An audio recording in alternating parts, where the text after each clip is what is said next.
Why what ஹவுன்ற இந்த ஸ்பெஷலான series மூலமா பல அறிவியல் தகவல்களை நம்ம தெரிஞ்சுட்டு வரோம். அந்த வகையில இன்றைக்கும் நிறைய தகவல்களை தெரிஞ்சுக்க போறோம். தகவல்களை நம்ம கூட பகிர்ந்துக்கிறதுக்காக மூத்த பத்திரிகையாளர் திரு திருஞானம் அவர்கள் இருக்காங்க. அவரை சந்திக்கலாம். வணக்கம் சார். வணக்கம் சோமியா. சார், ஆழ்கடல்ல பல உயிரினங்கள் வாழுது. அதுல சில உயிரினங்கள் ஒளியை கொடுக்குது அப்படின்ட்டு கேள்விப்பட்டிருக்கோம். அது எப்படி பாசிபிள், எப்படி நடக்குதுன்னு சொல்லுங்க சார்.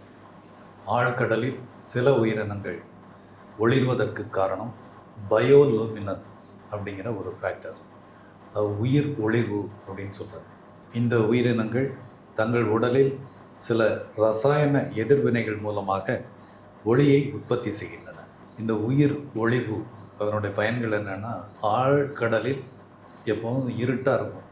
அந்த இருட்டில் தங்களுடைய இரையை தேடுவதற்கும் தங்கள் குழுவுடன் தொடர்பு கொள்வதற்கும் இது போன்ற பல பயன்களை இந்த உயிர் ஒளிர்வு தருது.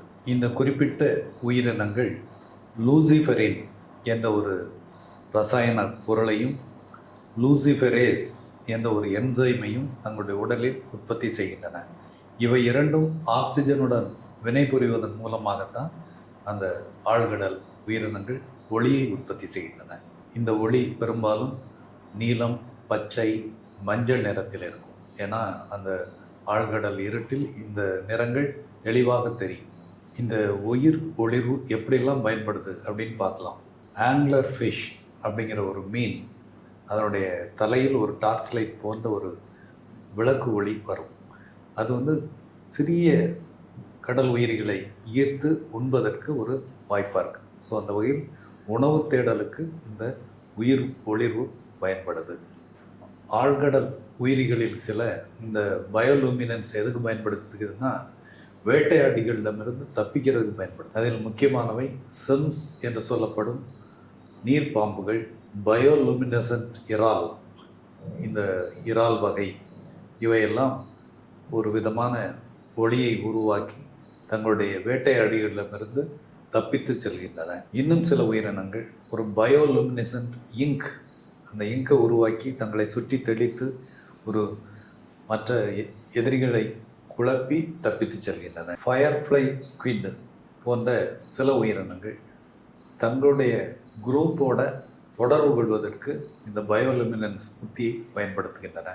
இந்த மாதிரி உணவு தேடுதல், வேட்டையாடுதல், பாதுகாப்பு, தொடர்பு கொள்ளுதல் போன்ற பல்வேறு பயன்களை இந்த பயோலூமினன்ஸ் இந்த ஆழ்கடல் உயிரினங்களுக்கு தருகிறது.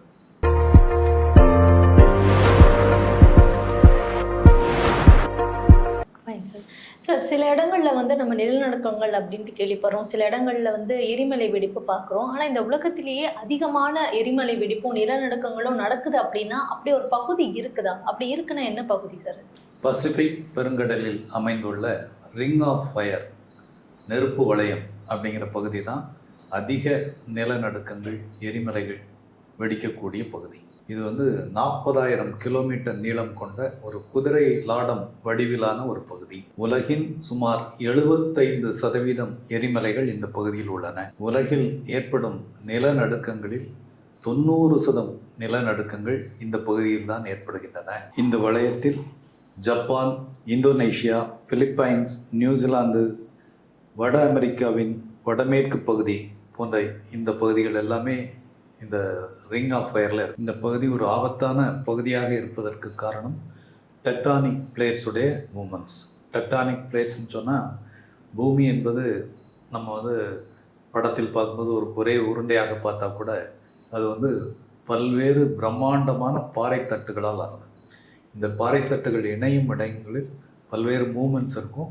அந்த மூமெண்ட்ஸின் போது தான் இந்த எரிமலை வெடிப்பும் பூகம்பங்களும் நடக்கின்றன. இந்த ரிங் ஆஃப் ஃபயர் என்ற பகுதி பசிபிக் தட்டு மற்ற பிளேட்ஸோடு உராய்வதன் மூலமாகத்தான் இந்த ஆபத்தான எரிமலைகளும் பூகம்பங்களும் இங்கே அதிகமாக ஏற்படுகின்றன. இந்த பகுதியில் உள்ள இந்தோனேஷியாவில் ஒரு வருடத்தில் ஆயிரக்கணக்கான பூகம்பங்கள் ஏற்படுகின்றன. 1901ஆம் ஆண்டு முதல் 2019ஆம் ஆண்டு வரை இந்த காலகட்டத்தில் இந்தோனேஷியாவில் 150க்கும் மேற்பட்ட பெரிய பூகம்பங்கள் ஏற்பட்டுள்ளன. அதாவது ரிக்டர் அளவுகளில் 7க்கு மேற்பட்ட பெரும் பூகம்பங்கள் இந்தோனேஷியாவில் ஏற்பட்டது. ஜப்பானில் ஒரு ஆண்டில் கிட்டத்தட்ட 1500 பூகம்பங்கள் ஏற்படுகின்றன. இப்படி அதிகமான பூகம்பங்கள் ஏற்படுவதால் ஜப்பான் நாடு இந்த பூகம்பங்களிலிருந்து பாதுகாப்பதற்கோ தப்பித்துக் கொள்வதற்கோ பல்வேறு அணுகுமுறைகளை கடைபிடிக்கிறது. ஜப்பானில் கட்டப்படும் புதிய கட்டடங்கள் நிலநடுக்கத்தின் போது இடிந்து விழுந்து விடாமல் அதிர்வுகளுக்கு ஏற்ப வளைந்து கொடுக்கும் வகையில் கட்டப்படும் ஒரு நவீன தொழில்நுட்பத்தை பின்பற்றுகிறது. அதே மாதிரி வார்னிங் சிஸ்டம், பாதுகாப்பு அமைப்புகள் போன்றவை தொடர்ந்து ஜப்பானில் பயிற்றுவிக்கப்பட்டு கொண்டே இருக்கின்றன. ஜப்பானில் உள்ள ரயில்வே அமைப்பு கூட நிலநடுக்கத்தை தாங்கும் வகையில் வடிவமைக்கப்படுகிறது. அதிநவீன சென்சார்கள் மற்றும் தானியங்கி நிறுத்தங்கள் இதெல்லாம் அதில் செய்கிறாங்க. அந்த சென்சார் நிலநடுக்கத்தை உணர்ந்தால் உடனடியாக ரயில் இயக்கம் நிறுத்தப்படும். ஸோ இந்த அளவுக்கு ஜப்பான் அடாப்ட் ஆகிருக்கு. எந்த நாடும் பூகம்பங்களை தவிர்த்து விட முடியாது. ஜப்பான் போன்ற நாடுகள் பூகம்பங்களை எதிர்கொள்வதற்கான அதிக உத்திகளை கடைபிடித்து வருகின்றன. மொத்தத்தில் இந்த ரிங் ஆஃப் ஃபயர் என்று சொல்லப்படக்கூடிய நெருப்பு வளையம் ஒரு ஆபத்தான பகுதி. காரணம் அங்கு உள்ள tectonic plate movements. Right sir, சுற்றுலாவுக்கு உகந்த ஒரு பகுதியாக இருக்கிறது மட்டும் இல்லாமல் ஜப்பானில் இப்படி ஒரு விஷயமும் இருக்குதா அப்படின்ட்டு இப்போ தான் தெரிஞ்சுக்க முடியுது. சார், இன்னைக்கு இந்த வீடியோவுடைய கடைசி கேள்வி, மனித மூளை எப்படி இயங்குது சார்? இதை பற்றி சொல்லுங்களேன். மனித மூளை என்பது பரிணாம வளர்ச்சியின் உச்சம். சுமார் 10,000 கோடி நரம்பு செல்கள், நியூரான்ஸ், பல லட்சம் கோடி சினாப்சஸ், நரம்பு தொடர்ச்சிகள், இவை எல்லாவற்றையும் ஒருங்கிணைத்து ஒரு பிரம்மாண்ட செயல்பாட்டை நிர்வகிக்கும் தலைமைச் செயலகம்தான் மூளை. உணர்வு, சிந்தனை, உணர்ச்சி அனைத்தையும் கட்டுப்படுத்தும் ஒரு அற்புதமான ஒரு காம்ப்ளெக்ஸ் சிஸ்டம் தான் மனித மூளை. மனித மூளையின் கட்டமைப்புன்னு பார்த்துட்டா 3 முக்கிய பிரிவுகளாக இருக்குது. பெருமூளை தான் மனித மூளையின் மிகப்பெரிய பகுதி. இதன் முக்கிய பணிகள் சிந்தனை, பகுத்தறிவு, கற்றல், பேசுதல், தீர்த்தல், முடிவெடுத்தல் அனைத்தும் இந்த பெருமூளையின் பணிகள்.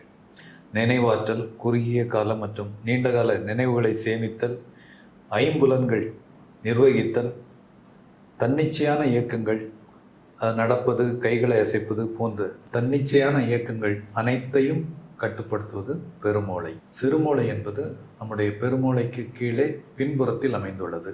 உடல் சமநிலைக்கு உதவுவது இந்த சிறுமூளை. நாம் நேராக நிற்பதற்கும் தடுமாறாமல் நடப்பதற்கும் சிறுமூளை உதவுகிறது. எழுதுவது, பந்தை பிடிப்பது போன்ற நுட்பமான துல்லியமான உடல் அசைவுகளை ஒருங்கிணைப்பது சிறுமூளை. 3வது பகுதி மூளை தண்டு, பிரெயின் ஸ்டெம். இந்த பகுதி நம்முடைய மூளையை தண்டுவடத்துடன் இணைக்கிற பகுதி. நாம் உயிர் வாழ்வதற்கு அவசியமான தானியங்கி ஒரு ஆட்டோமேட்டிக் செயல்பாடுகள் அனைத்தையும் ஒருங்கிணைப்பது இந்த மூளை தண்டு, பிரெயின் ஸ்டெம். சுவாசம், இதய துடிப்பு, உடல் வெப்பநிலை சமநிலைப்படுத்துதல், செரிமானம், இவையெல்லாம் நம்முடைய கண்ட்ரோல் இல்லாமல் தானாக நடக்குதுன்னா காரணம் இந்த மூளை தண்டு. ஒரு சின்ன கிளாசிக் எக்ஸாம்பிள் எடுத்துட்டோன்னா, நாம் ஒரு புத்தகத்தை படிக்கும்போது சிறுமூளை நாம் அந்த புத்தகத்தை கைகளில் பிடித்துக்கொள்ள கட்டுப்படுத்துகிறது. மூளைத்தண்டு நாம் சுவாசிப்பதையும் இதயம் துடிப்பதையும் உறுதி செய்கிறது. நாம் படிக்கும்போது எழுத்துக்களை புரிந்து கொள்ள பெருமூளை உதவுகிறது. நினைவுகளை சேமிக்க பெருமூளை உதவுகிறது. மைக்ரோ செகண்ட்ஸில் பில்லியன் கணக்கான நியூரான்கள் இது போன்ற அனைத்து பணிகளையும் ஒருங்கிணைக்கின்றன. அந்த வகையில் நம்முடைய மூளை, மனித மூளை என்பது பரிணாம வளர்ச்சியின் உச்சம், most complex system in the world. Fine sir, ஒரு மனித மூளை எப்படியெல்லாம் இயங்குது அப்படின்றத ரொம்ப தெளிவாக எங்கள் கூட பகிர்ந்துக்கிட்டீங்க. இன்னைக்கு வை வாட் ஹவ் பகுதி ரொம்ப ரொம்ப பயனுள்ள பகுதியாக அமைஞ்சது சார். Thank you so much. நன்றி சுமையா.